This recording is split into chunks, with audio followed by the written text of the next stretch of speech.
ఏ జన్మకే గమ్యమో తెలిసేది కాలానికే, ఏ పువ్వు ఏ పూజకో తెలిసేది దైవానికే.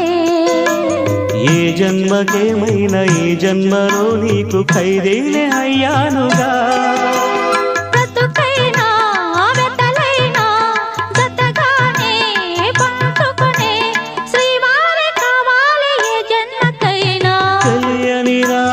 పలికింది తీయని భావనలో, మనసే జ్యోతిగా వెలిగింది మమతల కోవెలలో, ఈ మమతల కోవెలలో.